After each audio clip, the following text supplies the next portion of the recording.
Most of you have probably heard of the Chaos Divers by now and even encountered some in the field, but they are not the only faction or division of Helldivers in our ranks. According to intel received by the Ministry of Truth, there are several groups with their own beliefs and philosophies that are currently doing their part to win the ongoing galactic war. Today we present 10 Helldiver factions or divisions that you're sure to come across at some point on the battlefield. First up, we have Mercdivers PMC, or sometimes PMC Mercdivers. So you know how most Helldivers are motivated solely by spreading liberty, justice, and democracy across the galaxy? Well, that ain't the Mercdivers. These hombres want cold, hard super credits and believe that politics should be left to the wimpy pencil pushers and the dogma to the clergy. Their big boss is the mysterious Hobo Goblin, an elusive figure who wishes to expand his private empire while also securing a guaranteed payday for his soldiers. And believe it or not, Mercdivers PMC puts a good deal of their budget into marketing efforts to recruit new soldiers and advertise their services to those who may be in need of their expertise. But it doesn't end there, Helldivers. According to one of their super Reddit posts, every employee gets company stock as part of their compensation. Who knows? Maybe they'll even be listed on the Super Earth Stock Exchange, SESC, in the future. Based on what we found from marketing posters, it would appear that Mercdivers wear a range of armor sets, some of the more notable being the SC-15 Drone Master helmet with the BO-8 Light Gunner body armor and the B-24 Enforcer helmet with the CM09 Bone Snapper body armor. Interestingly, one of the operatives informed us that, to their knowledge, there is no official uniform. However, they choose to sport the X-00 prototype helmet in combination with the SA-04 Combat Technician body armor while on mission. As for loadout, we also believe this to be variable, but again, based on marketing content, preferred weapons seem to include the P4 Senator, AR-23 Liberator, and Flam 40 Flamethrower. At the end of the day, Mercdivers PMC seems to be a pretty diverse and inclusive bunch, and as long as you have the super credits, they have the firepower you need to get the job done. Next on our list, we have the Blitz Divers, a growing faction of Helldivers that has only been around for a short while but is rapidly gaining traction with over 500 members so far. The Blitz Divers are an offshoot of the Chaos Divers, but unlike their counterparts clad in red and black, they are still loyal to Super Earth and love managed democracy. However, they do believe there are bad actors in Super Earth's leadership that need to be held to account and rooted out for their crimes against the super citizens of the Federation. The Blitz Divers are thus considered a neutral faction that believes in managed democracy, but also that some level of reform is needed if we ever hope to truly achieve this lofty ideal. Based on file footage, Blitz Divers generally don the AF-91 Field Chemist helmet, which is a fixture for all Blitz Divers, as well as its body armor. That said, another Blitz Diver is seen sporting the CE-81 Juggernaut body armor with the Field Chemist helmet. It seems like their choice of heavy armor is the R-44 Salamander, while their preferred light armor is the AF-50 Noxious Ranger from the Chemical Agents Premium Warbond. Seeing that the faction's colors are black and orange, their Pelicans, exosuits, and hellpods all feature the safety orange vehicle patterns that are part of the Freedom's Flame Premium Warbond. Finally, Blitz Divers use a range of weapons and equipment such as the Lift 850 Jump Pack, Arc 3 Arc Thrower, Flam 40 Flamethrower, and B1 Supply Pack. They are also not averse to using the G4 Gas Grenade and other gas-based stratagems to exterminate bugs en masse. The Blitz Divers are a highly organized faction that fights with ferocity and purpose, and for this reason, we here at the SCS salute them. Number 3 on our list of Helldiver factions is the 76th Recon Wing, otherwise known as the Neon Demons. These guys are actually a specialized unit of the Freedom Alliance, a group that probably deserves a broadcast all its own that has focused on developing tactics for urban warfare scenarios. You might be asking, urban warfare? What do you mean? And you can read that as efficiently dealing with sprawling automaton fortresses and factory worlds that consist of nothing but concrete, steel, and mortar. To this end, their expertise range from demolition to locating and securing vital intel for Super Earth, making them an indispensable division on the bot front. The leader of the 76th Recon Wing is Captain Razor, a dedicated Helldiver who regularly shares his exploits over on Super Twitch. As the 76th consists of a range of different squads with a diversity of roles, they have no standard armor set or sets, and on this basis, we assume their weapon and equipment loadouts also differ. As a patriotic unit, the 76th has a motto that serves as their war cry and call to arms: raid the heart of evil's twist. They even have their own dive chant created by the talented Mutaku, so be sure to check that out. The 76th have quite an online presence and can be found on several super sites including YouTube, Discord, and the aforementioned Twitch. You will also find its members on the Freedom Alliance's Super Discord as well as the Liberty Nexuses, as these are the hubs from which the 76th coordinates with other units. We will continue to watch the 76th and thank them for all the amazing work they're doing by spilling oil in the name of managed democracy. We feel a deep sense of privilege in bringing this now disbanded Helldiver faction to your attention, but we must share the tale of the first Helldiver Honor Guard, aka the Fortunate Sons, with you all. The first Helldiver Honor Guard was one of the very first Helldiver subdivisions whose members were under direct orders from Super Earth's Senate to extract items and key personnel from some of the worst situations in the galaxy. One of these situations was Malevelon Creek. During the overwhelming automaton assaults on the planet, the Fortunate Sons did their part to save the civilian population and get all VIPs off-world as per their orders from Super Earth. But amid the panic and slaughter of countless Helldivers and civilians, the Honor Guard chose to bravely stand their ground, killing as many rust buckets as possible before being overwhelmed and joining the innumerable dead beneath the blood and oil-soaked soil of the creek. It is not known what happened to these courageous divers, but it is assumed all were slain in the fall of Malevelon Creek. Gutted by the loss of their kin, and following the Great Super Discord Purge and the abandoning of many divers in different locations thanks to the Sony Corporation, the Honor Guard disbanded in solidarity with their fellow Helldivers who were slaughtered, abandoned, and cast aside. The Honor Guard used a variety of munitions to carry out their duties, but they almost always wore the DP-53 Savior of the Free Armor along with the Will of the People cape. This information was supplied by the venerable Death Captain Koscheski, who went to great lengths to provide as much detail on this legendary group as possible. In addition, the first Helldiver Honor Guard's amazingly democratic emblem was designed by the talented Chechen, who can be found on Super TikTok on the handle @MostWantedMerch. The incredible sacrifice of the first Helldiver Honor Guard will never be forgotten. We here at the SES, and undoubtedly all other Helldivers, will never forget you. Rest in liberty, Fortunate Sons, for your duty to manage democracy is finally done. We will continue to carry the torch for you.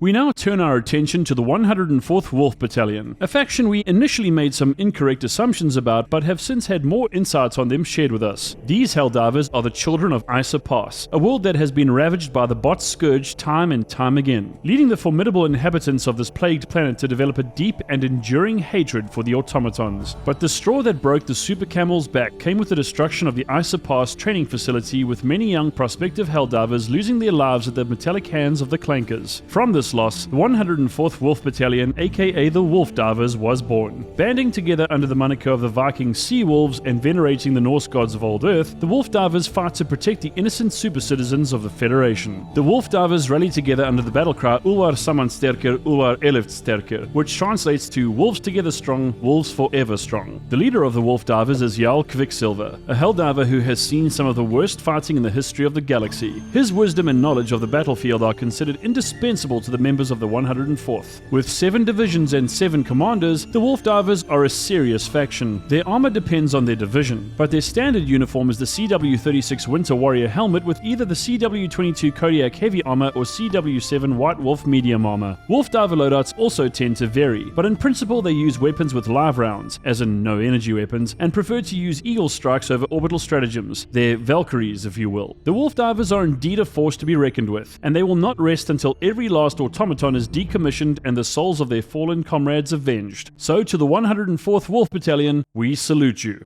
Up next is the 99th Hell Company, undoubtedly one of the most prolific and skilled factions currently operating in the galaxy. The 99th's members only take part in major orders and ensure that they routinely show up to ensure that managed democracy is spread with the vim and vigor it deserves. In other words, whether it's the automatons or the terminids that need to be dealt with, the 99th always deploy their soldiers to see that objectives are fulfilled. The reason the 99th divers are so effective is because they are handpicked and thus the cream of the super crop, maintaining a level of performance on the field paralleled by few and exceeded by none. From what has been gathered from footage of these Helldivers fighting in the field, they either choose to wear the BO8 Light Gunner armor or the DP-40 Hero of the Federation medium armor. It also appears that the PH-56 Jaguar helmet is a popular choice among the 99th, which is fitting given just how hard these Helldivers fight while on the battlefield. File footage also reveals that the 99th uses the undergrowth vehicle patterns from the Viper Commando's premium warbond on their exosuits, Pelicans, and Hellpods. So these guys definitely specialize in combat in harsh desert and jungle climates. The 99th may be an elite unit, but they are seemingly always on the lookout for new recruits. You can find them on Super Discord or even Super Facebook if you feel so inclined. The 99th is a crucial part of Super Earth's forces and contributes a great deal to the war effort on a constant basis. Thank you, noble warriors, for your valor and dedication to the cause.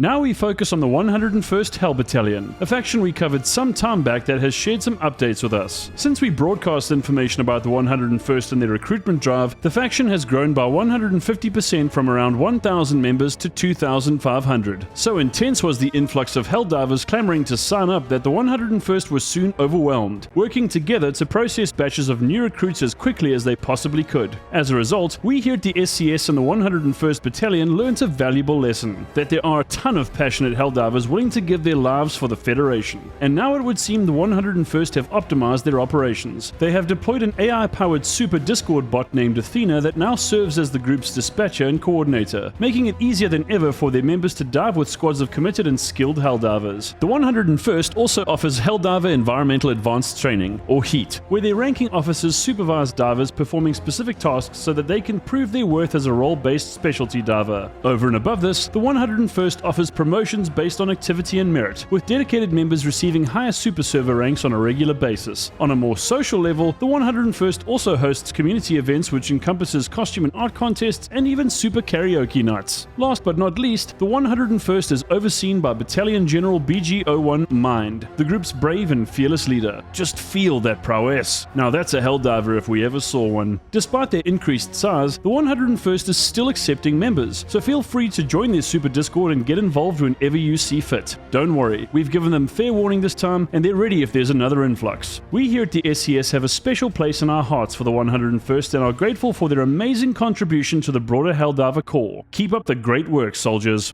Now for fans of the Federation's mechs, we introduce the 1st Armored Division, better known as the Iron Knights. According to the intel we received from one of their members, the Iron Knights are a subgroup within the Chaos Divers. However, the ambitions of the Iron Knights transcend even those of their chaotic cousins. The Iron Knights seek to establish a monarchy for Super Earth, one overseen by a supreme leader selected from within their ranks. The Ministry of Truth has therefore dubbed the Iron Knights a true extremist group and sees their belief in a monarchy as an affront to managed democracy. The Iron Knights are so named because they are a fully mechanized division that makes use of the XO-45 Patriot and XO-49 Emancipator exosuits, calling their own mechs Titans. The pilots of these Titans are the Iron Knights themselves, highly skilled, battle-hardened warriors who have earned their titles through great suffering and determination. Led by the ironclad Kelko, a Helldiver thought to have once been a trusted friend of General Brash, the Iron Knights have their own diver chant known as the March of the Titans. Their motto is "Forged in Iron, Bound for Glory," as they truly believe they will one day establish a galaxy-wide empire in which they play a crucial role in ruling over. The Iron Knights hail from the jungle planets of Fort Justice in the Kelvin sector and generally wear either the SA-25 Steel Trooper, SA-12 Servo-Assisted, or SA-32 Dynamo armor sets from the Steeled Veterans Premium Warbond. In terms of weapons and stratagems, the Iron Knights usually opt for the Eagle 500 kg bomb along with the Guard Dog Rover while on mission. Their support weapons include the M105 Stalwart, MG43 machine gun, and MG206 heavy machine gun. The Iron Knights are clearly a devout and organized faction, but given that their views go even beyond that of the Chaos Divers, the Ministry of Truth is keeping an especially close eye on them. So if you happen to come across inconspicuous black-colored exosuits in the field, you may be in the presence of the Iron Knights and either very lucky or very unlucky if you choose to stand in their way.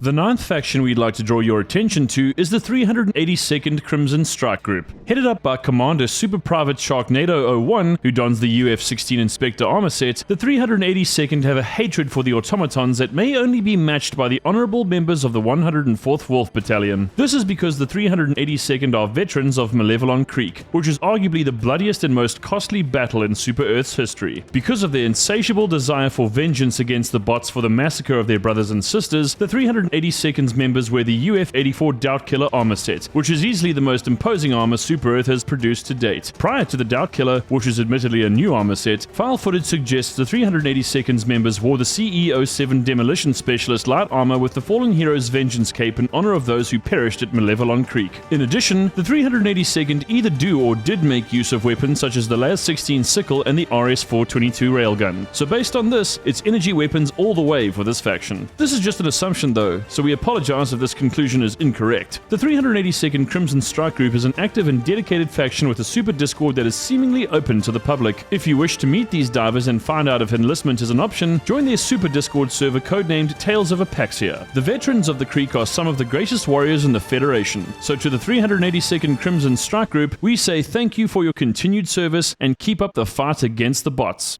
And last on this list, but certainly not least, is the Death Korps of Creek. This faction's homeworld is actually Malevelon Creek, and many months after the vicious battle that took place there, the planet's elected representatives passed the Valorous Vengeance Act of 2184, allowing the savaged world's embittered citizens to enlist as Helldivers. The Death Korps of Creek is thus another group that deeply despises the bots. To show their contempt and rage, they wear the UF-50 Bloodhound medium armor that is part of the Truth and Force's premium warbond. The Corps' veterans distinguish themselves from non-Creek soldiers by wearing the Fallen Hero's Vengeance cape while their counterparts don the Pride of the Whistleblower. The Death Korps of Creek unleash fury upon the clankers using orbital lasers as well as a range of orbital bombardments to remind the bots of what their homeworld and loved ones were subjected to. They also employ Exo-49 Emancipator exosuits in the field as well as a range of high-grade explosives to blow their oil-filled foes to Super Kingdom Come. Their command structure consists of Supreme Vengeance Commander Harold Phalanx, Leonidas Pensile, head of their PR department,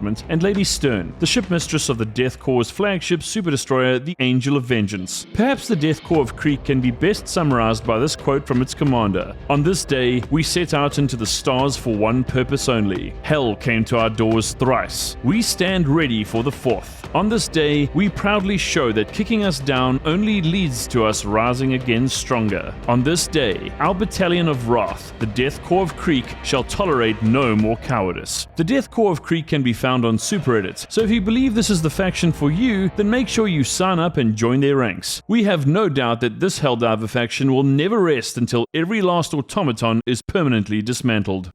So with that, this effectively concludes this broadcast from the SES. This particular presentation took a great deal of time owing to the back and forth between faction leaders and members, but we wanted to ensure we got as many details as possible. In truth, we have only scratched the surface here. If you didn't see your faction in this video, fear not, because we may well prepare another one very soon, maybe even as soon as the next one. Is this something you would want to see, Helldivers? Let us know in the comments section. Oh, and if you do want to talk to us directly and participate more actively in the channel, sign up for a membership and become part of the SES. You won't regret it. And if you're hungry for more intel, why not learn more about the 5 types of traitors operating in the galaxy? Or maybe you need a refresher on the DSS, in which case we recommend checking out our broadcast on this bastion of managed democracy. On behalf of High Command and all the Helldiver factions and divisions that appeared in this video, we thank you for your attention, troops. This is the SES signing off.